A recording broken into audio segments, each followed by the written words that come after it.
In this video, we're going to take a look at last week's Hot 10 and discuss any future potential for these books. And I think it's a solid video because it helps to just be future-minded and make wiser decisions when purchasing these speculation comics, is to play the tape all the way through and think about where these things might actually land. Stay tuned. Bry's Comics. I have been keeping something a secret from you guys for a long time, and I'm finally able to share with you this project that I've been working on for like well over 6 months. It just kept getting pushed and delayed, but I'm finally able to share it with you guys here today, and I'm talking about the next Bry's Comics exclusive with none other than Johnny freaking Desjardins for We Live Volume 2, Issue Number 1. Boom! I mean, check out this artwork. How freaking good are these covers from Johnny Desjardins? I am over the moon with how these turned out. I have looked at these things like hundreds of times, and every single time I look at these, I just get wowed by how incredible this artwork is. This is Johnny's artwork style called palette knife. He drew these covers on a big canvas with a knife and some paint. I mean, talk about some wizardry stuff, just next level artwork. And as soon as I saw that palette knife style a long time ago, I thought, man, that would be so cool to get an exclusive for that. And as soon as I picked up the first issue of We Live, I thought, oh man, this series is destined to be optioned on the screen. And so to be able to put the two together is just like, I'm over the moon about it. I couldn't be happier with how this project turned out. To tell you a little bit about it, so it's We Live Age of the Palladians #1 Black and We Live Age of the Palladians #1 White. So it's the same story told from two different perspectives. So they're both issue #1s. They're going to be sold as a set because they go together. So we're going to have Virgin sets, we're going to have Blue Label CGC sets, we're going to have Gold Label Signature Series CGC sets, and we're going to have metal sets and Signature Series metal sets. And they're all going to be extremely limited. It's limited to 300 sets for the Virgins and 100 sets for the metals. And pre-sales for this go live February 8th at noon at bryscomics.com. To celebrate as well, I'm going to be offering the entire first volume, issues #1 through 5, at cover price at the same time on February 8th at bryscomics.com. So you guys can get caught up on the series. If you haven't read it at all, I highly recommend it. The series itself, I would describe as The Hunger Games meets The Walking Dead meets Avatar. Okay, The Hunger Games because you have children in the book doing not children-like stuff, kind of like The Hunger Games. The Walking Dead because you have zombies and zombie-like aspects of the books, which is just awesome. And Avatar because you have these amazing, really awesome creatures and just this visually stunning artwork throughout the series. So as soon as I read the first issue, I was like, man, this would make such an awesome show or awesome movie. And then at the end of the series, the Yanaki brothers, the artist and writer of the series, came out and said that the second volume is the story that they really wanted to tell, but they couldn't tell the second volume story without setting it up with the first volume. And so I thought, oh man, well, if they do option this show, it's likely that they're going to use the source material from the second volume because that's the story they really wanted to tell. There's been no confirmation at all about it being optioned or anything like that. However, I would be surprised if this doesn't get optioned at some point. And I have confirmation from the publisher that there will be confirmed first appearances of characters that will be important to the storyline in this new issue. I can't say anything more than that, but they did say verbatim that I could say those words: key first appearances of characters that will be important to the storylines. And thank you so much for considering picking these up, supporting the channel, supporting Johnny, supporting myself. I truly appreciate it. I can't wait for this new exclusive. I'm so excited. And let's jump into today's video. If you're new here, we do at least one monthly giveaway on Bry's Comics, and all you have to do to enter to win is subscribe to the channel, comment on this video, and like this video. Every video that you comment on is another entry in that month's drawing. So we just passed January, and so in Thursday's video dropping this week, I'll announce the winner for that. And today I'm going to announce the new prize for February's monthly giveaway, and it's Amazing Spider-Man 289 and a CGC 9.4 with white pages. This is when Ned Leeds is revealed to be the Hobgoblin Hobgoblin, and it's the first appearance of a new Hobgoblin in Jack-o'-lantern. And if you guys saw the Amazing Spider-Man movie, which I'm sure you did, Ned Leeds, I believe he says something along the lines of, "I promise I'll never be a supervillain," to Spider-Man. So a little bit of foreshadowing. I think this book could have some potential. But in addition to that, it's just an awesome, Amazing Spider-Man book with an awesome cover and a little bit of spec potential. Another opportunity to win is to head over to brycecomics.com and sign up for the newsletter. Each month I draw a winner from the newsletter, and this month is Amazing Spider-Man 362 and a CGC 9.6 with white pages. Just an awesome early Venom and Carnage cover. An awesome book to have in any collection, and all you have to do is stay subscribed to the newsletter at brycecomics.com.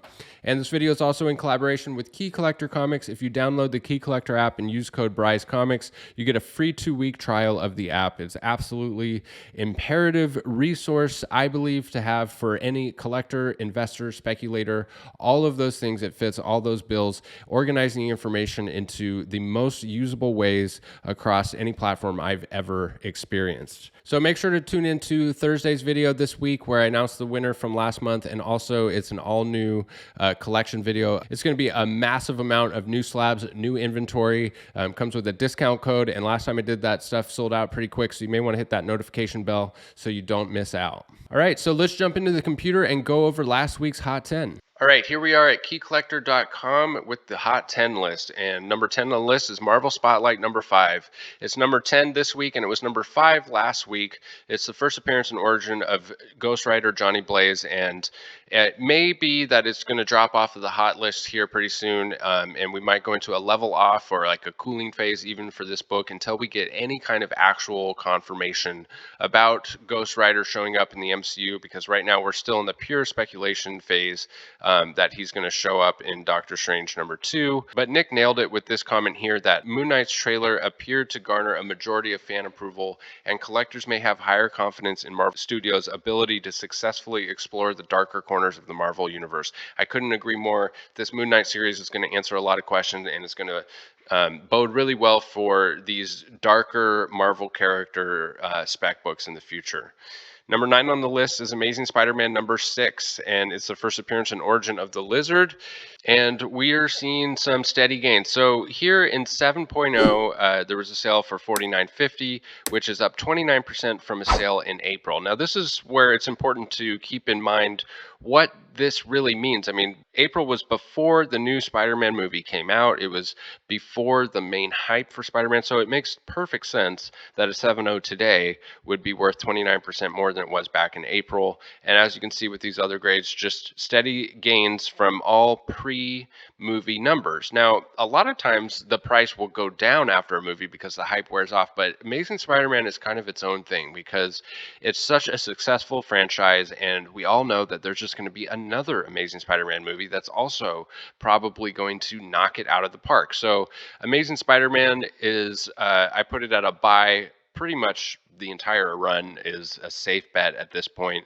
Of course, there's not going to be as crazy gains to be had because this is just a consistent, reliable blue chip key. Number 8 on the list is Amazing Spider-Man number 50, the first appearance of the Kingpin in Wilson Fisk. And an inside source confirms with Key Collector that Kingpin will appear in multiple upcoming projects, which shouldn't really be a surprise to anyone. I mean, Marvel obviously introduced Kingpin back in the Hawkeye series, and this isn't the type of character that you introduce for a one and done. This is the type of character that you introduce as a long play, set him up for multiple appearances. I think that we are probably entering into the cooling phase or the level off phase for this book before we get any other kind of actual news about what these other projects are that he's going to show up in. But trust and believe, when he does show up in upcoming projects and when they release trailers and there's announcements and casting calls and rumors and all of that, this book is going to continue to land on the Hot 10 list.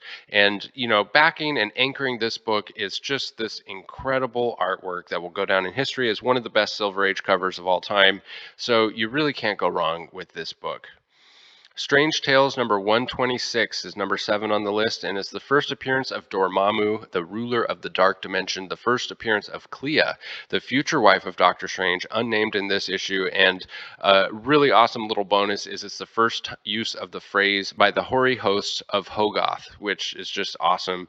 And there's a rumor that Charlize Theron, sorry if I'm mispronouncing that name, has been cast as Clea, but it is unconfirmed, and holy smokes, sign me up. I can't get enough of Charlize Theron. I'll watch anything she's in and I'll enjoy it. So to see her in the MCU playing Clea, I am definitely for that, and it has bolstered the sales because of it. In addition to her possibly showing up in the MCU, we have the release of a new ongoing series for Doctor Strange, which has Clea in the role of Sorcerer Supreme. Definitely a lot going on for Clea and Doctor Strange. I think that this book is definitely a good spec. The only thing holding it back is the cover. I mean, it's not a terrible cover, but I just don't really care for these like multi-panel covers that they sometimes do. But it's not terrible, but it's definitely not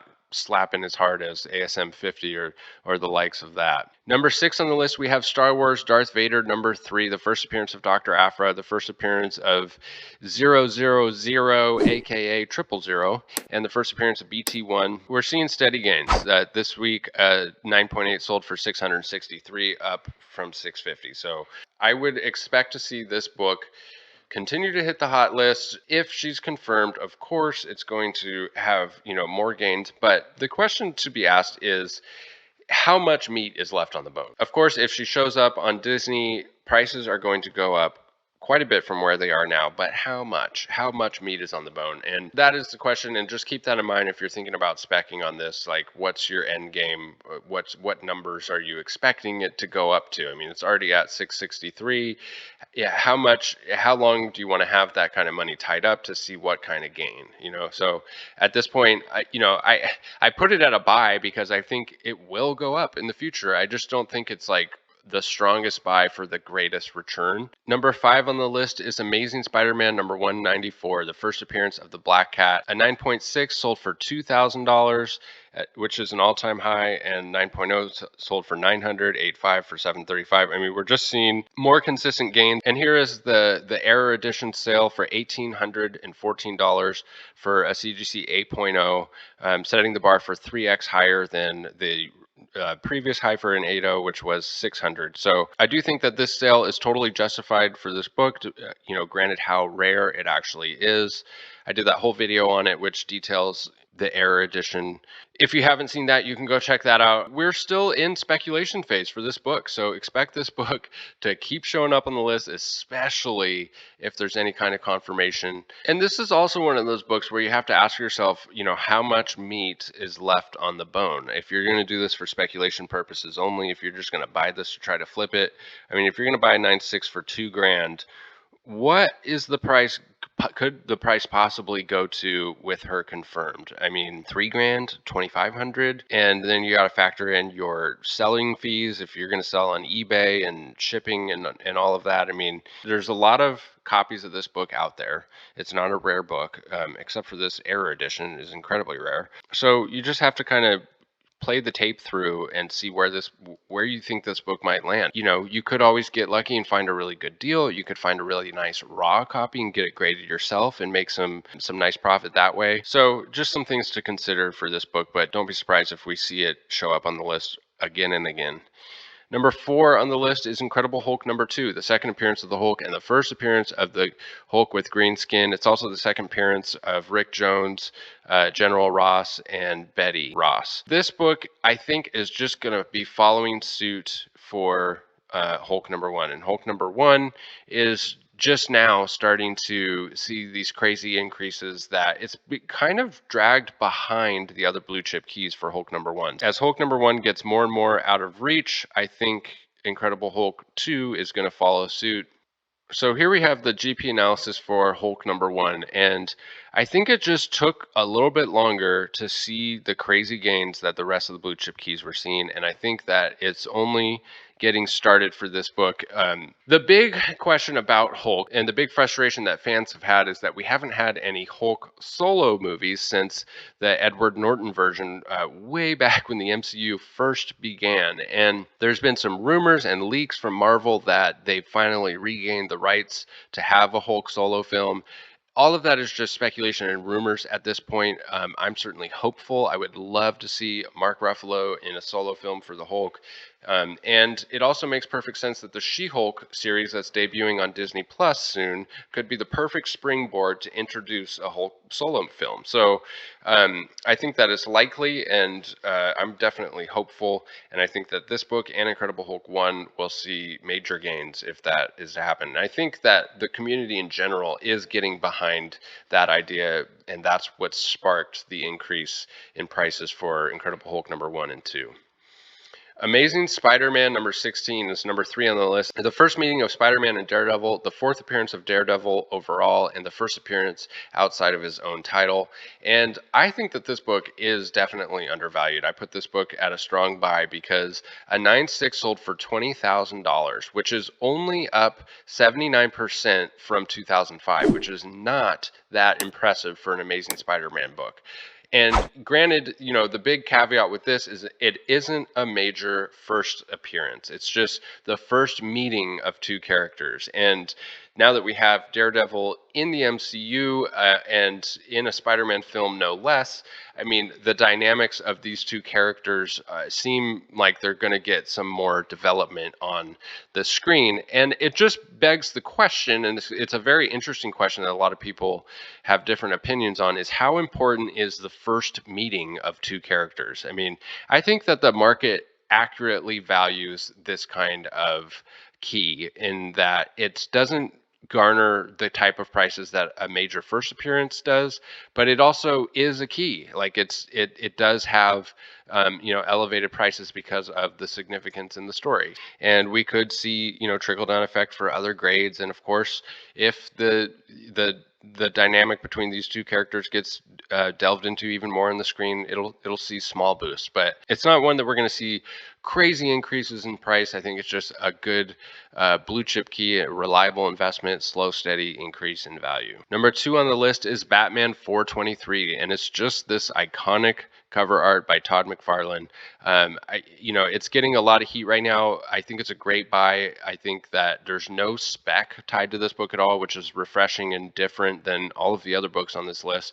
This book just goes up in value because it's such awesome art, and every time that it gets cover swiped, every time that somebody's introduced to it the first time, it just sees boosts in value, and it will continue to be cover swiped, and it will continue to hold its place as an iconic cover by Todd McFarlane. Number 1 on the list is Werewolf by Night number 33, which is the second appearance of Moon Knight. And a really interesting thing happened with this book, and I don't want to belabor these points because Nick and Comic Tom went into them in detail over on Comic Tom's channel, so I would encourage you to go watch a full breakdown of the Moon Knight trailer and all kinds of cool stuff in that video. Definitely go give it a watch, but just to kind of sum it up is there's a whole bunch of copies of Werewolf by Night number 32 available for sale right now. It seems like a lot of people were waiting until the trailer dropped to list their copy. This book is one that's a little bit different than other MCU books, where other MCU books are garnered by tried and true characters like ASM 50 rides on the coattails of the Amazing Spider-Man franchise. And the same with Hulk is, it rides on the coattails of its own thing and the Avengers. And but Moon Knight isn't really tied or anchored to these other tried and true MCU properties. So it presents a huge opportunity, as Nick states here.